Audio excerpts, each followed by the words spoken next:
Mari kita berdoa. Terima kasih Tuhan atas kebaikan-Mu sampai kami bisa bertemu di sini. Bersyukur sebenarnya kami membaca firman dan firman-Mu menjadi pedoman dalam hidup kami. Terpujilah nama-Mu, haleluya, amin. Shalom untuk teman semua. Baik, tema kali ini tentang kasih. Saya akan membagikan sedikit. Topinya bisa dibuka. Saya akan membagikan sedikit. Dan kan kita tahu. Boleh aja lah. 1 Korintus 13 ayat 1 sampai dengan ayat 13. Perikopnya tentang kasih. Sebelum kita berbicara jauh tentang kasih, kasih itu bisa juga diindikasikan sebagai cinta. Apa sih cinta itu? Saya ada sedikit cinta itu tentang yang saya pelajari. Cinta itu adalah perasaan positif yang kuat dan dirasakan oleh seseorang. Cinta itu berbentuk emosi paling dalam dan yang paling diharapkan dari diri manusia. Karena in the name of love, ya kan, atas nama cinta orang bisa ngelakuin hal apa aja. Orang bisa nolong, orang bisa berbohong, orang bisa membunuh atas dasar cinta, kecemburuan. Banyak kita lihat sendiri di TV itu, orang bahkan pasangan yang cemburu itu sampai tega membakar pasangannya. Padahal kita tahu pacarannya kemana aja, ya kan, bisa ditanya gitu kan. Waktu pacaran apa aja yang dilakukan kok sampai terjadi seperti itu. Nah, di sini saya mau mengupas tentang cinta. Berhubung sekarang bulan Februari, sebentar lagi mau Valentine. Selamat untuk mereka yang Yakobus kan Valentine di luar.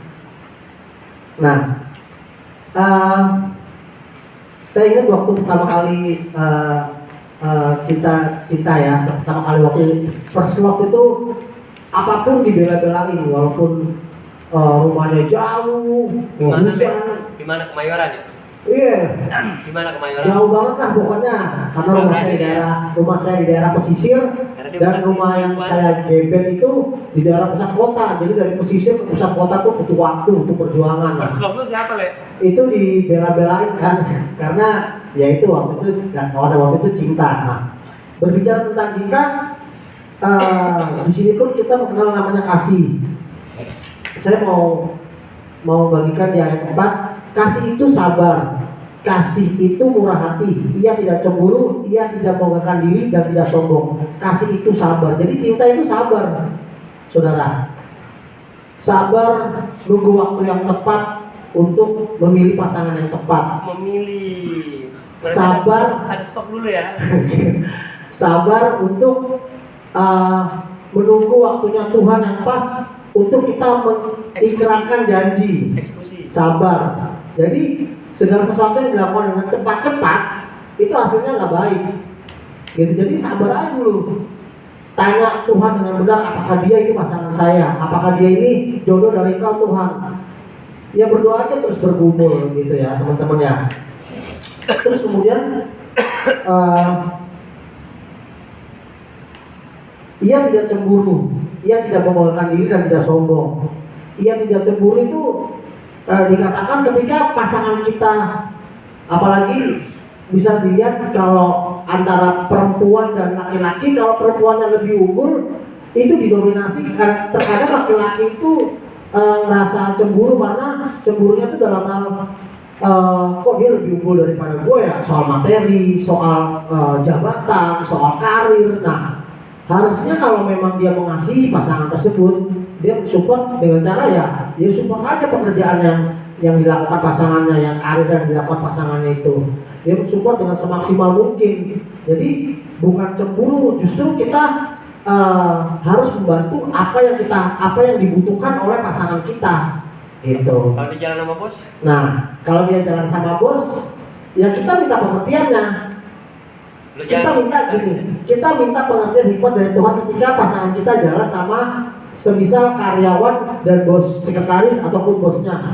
Kita minta pengertiannya dalam artian gini, jaga hati kita masing-masing ketika kita melaksanakan tugas masing-masing, jaga porsi kita masing-masing gitu. Nah, terus kemudian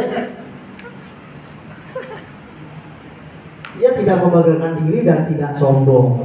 Nah, Nah itu udah pasti banget, kasih itu tidak sombong dan tidak memegangkan diri antara satu sama lain. Jadi saling menghargai gitu, bukan merasa kita saya berbicara di sini sebagai laki-laki, kita berbicara saya sebagai laki-laki sebagai pemimpin, ya lu harus nurut sama gua dong. Apa kata gua A, lu B, nggak bisa gitu, semuanya harus balance. Jadi kita harus mendengarkan sisi dari pasangan kita juga, karena cinta itu kan pondasi paling kuat dalam satu hubungan.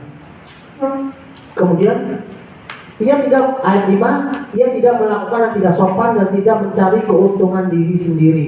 Ia tidak melakukan yang tidak sopan. Artinya ketika kita sudah berkomitmen sama seseorang, kita tidak melakukan tidak sopan. Artinya kita nggak bisa ngelakuin semena-mena kita dengan dia salah terus kita gampar kekerasan atau kita mencaci maki gitu, ngeduain kejadian 10-in.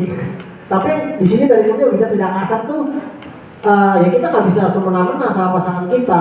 Ketika dia melakukan kesalahan, harusnya kita orang pertama yang menarik dia dan mensupport dia, bukan orang pertama yang bertindak kasar sama dia. Kalau menduakan gitu. support. Nah, kalau nanti saya buka ya sesi pertanyaan sebentar ya. Ini bisa lagi foto teman, tolong. Kameranya bagus nih. Iya, yang boleh marah. Terus kemudian dan dia tidak mencari keuntungan diri sendiri. Dia tidak mencari keuntungan diri sendiri. Artinya yaitu pasangan kita itu butuh support. Contoh gini, semisal dia bekerja, katakanlah dia bekerja kantornya jauh, dia butuh support kendaraan. Ya kita semampu kita bantu. Karena kasih itu bukan soal hitung-hitungan. Cinta tuh nggak bukan soal hitung-hitungan. Cinta itu memberi. Kalau hitung-hitungan itu namanya dagang. Kalau kasih yang cinta itu, yang sebenarnya cinta itu dia nggak hitung-hitungan, dia mengorbankan. Jadi dia akan mensupport pasangannya apapun kondisi pasangannya. Gitu. Kemudian ia tidak pemarah dan tidak menyimpan kesalahan orang lain. Artinya ketika kita jatuh di dalam suatu hubungan, terus kita memperbaiki itu, udah move on lah, katakanlah move on. Nah, ketika nanti ada perselisihan di dalam suatu hubungan itu, bukan berarti kita untuk bisa mengungkit kesalahan-kesalahan yang sudah berlalu. Karena yang asik itu kan kita kalau udah memaafkan ya udah memaafkan, that's it gitu. Nggak bisa kita ungkit lagi. Kapan mau move on-nya kalau diungkit-ungkit terus? Kasih itu tidak menyimpan dendam, dia tidak menyimpan amarah yang sudah berlalu. Terus kemudian di ayat 6, ia tidak bersukacita karena ketidakadilan, tetapi ia bersukacita karena kebenaran. Ya, jadi ketika